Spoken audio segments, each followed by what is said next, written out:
Hello friends, welcome to SSC coaching centre. दोस्तों, आज आपका रीजनिंग का बहुत ही इंपॉर्टेंट टॉपिक है। पूरा वीडियो देखिएगा क्योंकि प्रश्न वही हैं जो एग्जाम में पूछे गए हैं और वही प्रश्न हैं जो लगातार परीक्षा में पूछे जा रहे हैं। ठीक है, इस प्रश्न की मैं बात करूं तो ये प्रश्न आपको 2016 में पूछा गया था। कह रहा है प्रश्न, यदि m का अर्थ प्लस, n का अर्थ माइनस और p का अर्थ गुना हो तो आपके पास जो सीरीज दे रखी है इसका आंसर आपको बता देना है क्या होगा। सीरीज क्या है मैं आपको बता दूं, 15। 15 के बाद में n, और n का अर्थ कितना है माइनस, तो n की जगह में माइनस ले लूंगा। ठीक है, फिर क्या है 10। 10 के बाद में p है, तो p का अर्थ कितना है गुना, तो p की जगह में गुना ले लूंगा। ठीक है, उसके बाद में 3 है तो 3 ले लिया मैंने। ठीक है, m का अर्थ कितना भाई, m का अर्थ है प्लस, तो m की जगह में प्लस ले लूंगा। m के बाद में 5, उसके बाद में p है और p का अर्थ गुना है तो मैं गुना ले लूंगा। उसके बाद में 4, इसका मान पूछ रहा है भाई साहब क्या होगा। आप सभी लोग आसानी से बता देंगे। कैसे बता देंगे, आपको मालूम होना चाहिए बोर्ड मास। ठीक है, बोर्ड मास मैंने पहले भी बहुत बार बताया। B फॉर ब्रैकेट, ठीक है bracket, O for of, D for divide, M for multiply, A for addition, S for subtraction मतलब घटाना, और ऑफ का मतलब भी गुना होता है। ठीक है, ब्रैकेट कहीं पर दिया गया नहीं दिया गया, ऑफ कहीं पर लिख रहा नहीं लिख रहा, डिवाइड है कहीं पर, डिवाइड भी कहीं पर नहीं है, मल्टीप्लाई है, मल्टीप्लाई यहां पर भी है यहां पर भी है। ऊपर से चलते हैं ऐसे, अगर ब्रैकेट होता तो उसे सॉल्व करते, ऑफ होता उसे करते, डिवाइड होता उसे करते। ये तीनों चीजें नहीं दे रखी तो नीचे बढ़ते आएंगे। गुना दे रखा है तो गुना सॉल्व करना है। गुना मेरा कहां दे रखा है, इन दोनों संख्याओं का गुना, इन दोनों संख्याओं को गुना दे रखा है। तो पहले इनको सॉल्व कर लूं। 5 चौके मेरे पास ये 20 हो जाएगा और 10 त्रिक का मेरे पास ये 30 हो जाएगा। तो इसको सॉल्व करूंगा, ये 15 माइनस 30, फिर प्लस का साइन और फिर कितना 20। ठीक है, मेरे पास मल्टीप्लाई भी सॉल्व हो गया। अब मैं यहां पर क्या करूं, प्लस का सॉल्व कर लूं, एडिशन। एडिशन मेरे पास यहां पर दे रखा है, ये रहा एडिशन। क्लियर, तो मैं क्या करूंगा, 30 और 20 को ऐड करूंगा। 30 और 20 को ऐड करूंगा, एडिशन दे रखा है तो 30 और 20 कितना हो जाएगा भाई, मेरे पास 50 हो जाएगा। ठीक है, और ये मेरे पास कितना है 15, और साइन किस में माइनस का। ठीक है, माइनस का साइन। अब यहां पर मेरे पास माइनस का साइन है। अब देखिए एडिशन हो गया भाई, एडिशन हो गया, और एडिशन ये क्या हो गया, एडिशन हो गया ये गलत।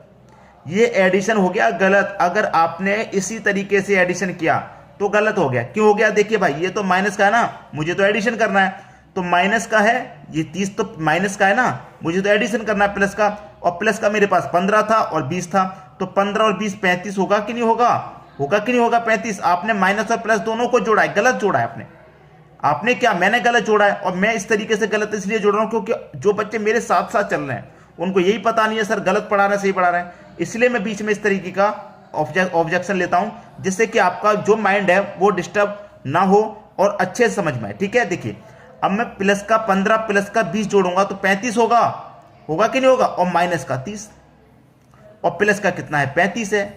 अब प्लस के 35 में से माइनस का 30 घटाएंगे तो बचेगा क्या, 5 बचेगा, और यही आंसर हो जाएगा 5, बी ऑप्शन सही होगा। उम्मीद करूंगा सभी को प्रश्न अच्छे समझ में आ गया होगा, और जो बच्चे गलत कर रहे थे मेरे साथ साथ उनको भी समझ में आ गया होगा कि गलत नहीं करना है। ठीक है, कहां पर कैलकुलेशन गलत है वहीं पर रुक जाना है और खुद से सही कैलकुलेशन करना है। ठीक है, अब देखेंगे हम अगला प्रश्न। अगला प्रश्न है, यदि 6 स्टार 3 बराबर 13, 5 स्टार 20 बराबर 96, 11 स्टार 7 बराबर 67 हो तो 19 स्टार 11 बराबर क्या होगा। ये दिल्ली पुलिस 2012 में पूछा गया था ये प्रश्न, दिल्ली पुलिस 2012 में। अब देखिए प्रश्न में क्या लॉजिक है, किस तरीके से आंसर मिलेगा उस पर ध्यान देना है। यहां पर आपके पास 6 स्टार 3 बराबर 13, आप क्या करें जिससे कि आपका आंसर क्या हो, 13 के बराबर हो जाए, यहां पर 96 के बराबर हो जाए।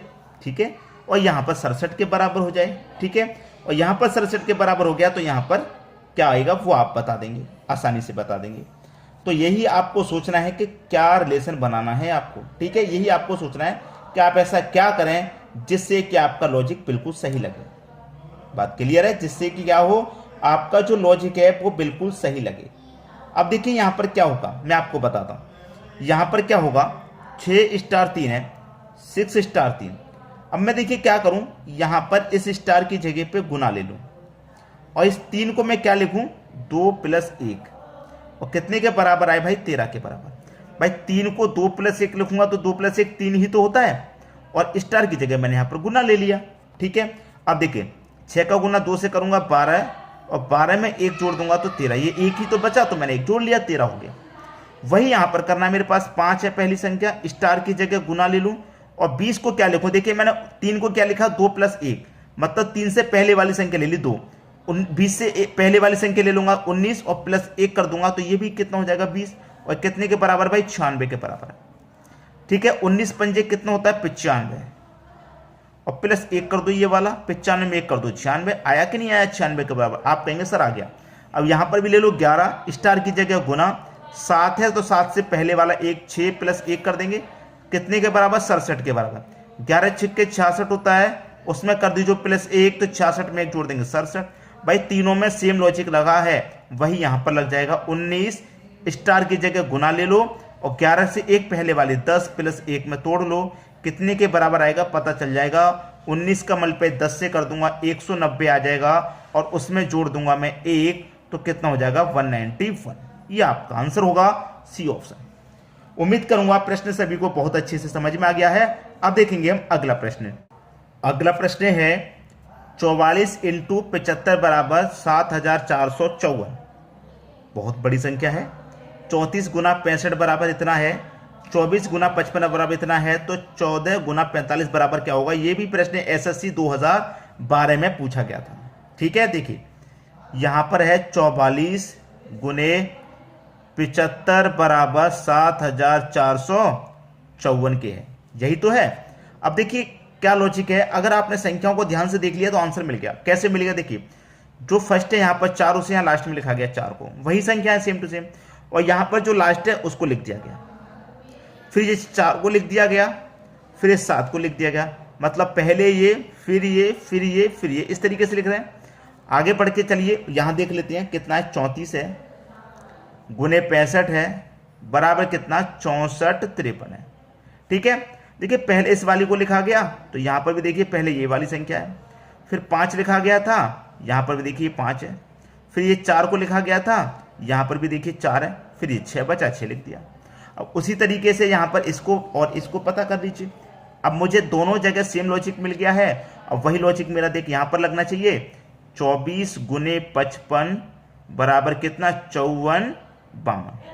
पहले 2 है, फिर ये 5 है, फिर ये 4 है और फिर ये 5। ठीक, वही लॉजिक है। और यहाँ पर वही लगा दीजिए भाई, 14 गुना 45 बराबर क्या होगा, लगा दो भाई। पहले 1 आ जाएगा, 1 में यहाँ लिख देता हूँ। ठीक है, फिर उसके बाद 1 के बाद 5 आ जाएगा। ठीक है, फिर उसके बाद ये 4 आ जाएगा और फिर ये 4। भैया 44 51 किस ऑप्शन में होगा, वही आंसर होगा डी ऑप्शन में। ठीक है, वही होना चाहिए ना भाई, पहले ये वाला फिर ये वाला फिर ये वाला फिर ये वाला। ठीक है ना, तो पहले ये वाला फिर ये वाला फिर ये वाला फिर ये वाला, ऐसे तो लिखा है। आंसर हो क्या 44 51। क्लियर है। अब देखेंगे हम अगला प्रश्न। अगला प्रश्न है, यदि 6 गुने 7 बराबर 2, 3 गुने 5 बराबर 5 और 5 गुने 8 बराबर 0, तब 6 गुने 8 बराबर क्या होगा। यूपीएसएससी 2016 में इस प्रश्न को पूछा गया है। ठीक है, अब देखिए आपको ये बात अच्छे से मालूम है कि सभी में एक बात कॉमन होगी, एक ही रिलेशन सभी में लगेगा। ऐसा नहीं अलग अलग सभी में लगा दें, ऐसा नहीं होता। एक रिलेशन यहां पर लगेगा, बिल्कुल वही यहां पर और बिल्कुल वही यहां पर। ठीक है, तो क्या करना होगा जिससे कि 6 और 7 से आपका 2 बन जाए। 6 गुने 7 दे रखा है, अगर मैं 6 गुने 7 कर दूं और 6 का गुना 7 से कर दूं तो 42 होता है। अगर मैं 3 का गुना 5 से कर दूं, 3 गुने 5 15 होता है। 5 का गुना 8 से कर दूं, 8 पंजे 40 होता है। ठीक है, अब ये 6 और गुने 8 दे रखा है, 6 8 48 होता है। अब मेरा रिलेशन कैसे बना, कैसे बनेगा भाई रिलेशन। देखिए मैंने 6 गुने 7 किया तो 42 आया, और जबकि 2 आना चाहिए, तो इकाई अंक मेरा 2 है कि नहीं, 2 आ गया, इकाई अंक दे रखा है। 3 गुने 5 किया 15 आया, आना कितना चाहिए 5, तो इसका मतलब यहां पर भी इकाई अंक दे रखा है मेरा। 5 8 40 होता है, 40 0 दे रखा है, आना 0 आना चाहिए, तो यहाँ पर 40 में 0 ही तो आ रहा है इकाई अंक, तो सभी में मल्टीप्लाई का इकाई अंक दे रखा है। उसी तरीके से 6 गुने 8 मैंने किया तो 48 होता है, तो यहां पर भी इकाई अंक आएगा 8। जब सबका इकाई अंक दे रखा है तो 48 का भी इकाई अंक देंगे, तो पहला ऑप्शन सी हो जाएगा, क्योंकि पहले ऑप्शन में ही तो 8 हमें दे रखा है। बात क्लियर है, अच्छे से समझ में आ गई बात। अब देखेंगे हम अगला प्रश्न। अगला प्रश्न है, यदि 3 गुने 9 गुने 7 बराबर 379, 5 गुने 4 गुने 8 बराबर 584 हो तो 1 गुने 2 गुने 3 बराबर क्या होगा? एसएससी 2013 में ये पूछा गया। आपको दे रखा है 3 गुने 9 गुने 7 कितने के बराबर? 379 के बराबर। आपको दे रखा है 5 गुने 4 गुने 8 कितने के बराबर? 584 के बराबर। सीधी सी बात है, पहली संख्या को पहले दिया गया, दूसरी संख्या को लास्ट में दिया गया, लास्ट वाली को बीच में। पहली संख्या को पहले तो यहां पर भी पहली संख्या को पहले दिया गया, दूसरी संख्या को लास्ट में तो यहां पर भी दूसरी संख्या लास्ट में है, और लास्ट वाली बीच में है तो यहां पर भी लास्ट वाली बीच में है। एक ही रिलेशन है। अब भैया यहां पर भी बना लेंगे आप 1 गुने 2 गुने 3। ठीक है, पहली संख्या को पहले लिखेंगे तो भैया पहली संख्या को पहले लिख दूं। ठीक है, बीच वाली संख्या कहां पर? लास्ट में, तो बीच वाली को आप लास्ट में लिख दीजिए 2 को, और लास्ट वाली को बीच में, तो 132 आ जाएगा। और 132 कहां पर है? 132 डी ऑप्शन में है। ये आपके प्रश्न का बिल्कुल सही जवाब है। तो मैं उम्मीद करूंगा जितने भी प्रश्न इस वीडियो में कराए हैं सभी आपको पसंद आ गए होंगे। शेयर करना ना भूलें, वीडियो को शेयर करना ना भूलें, क्योंकि जितना आप शेयर करेंगे उतनी ही बच्चों तक पहुंचाएंगे। हो सकता है इस वीडियो की बहुत ज़रूरत हो किसी बच्चे को, तो वीडियो को इसलिए शेयर करते रहिए, पहुंचाते रहिए। ठीक है दोस्तों, धन्यवाद।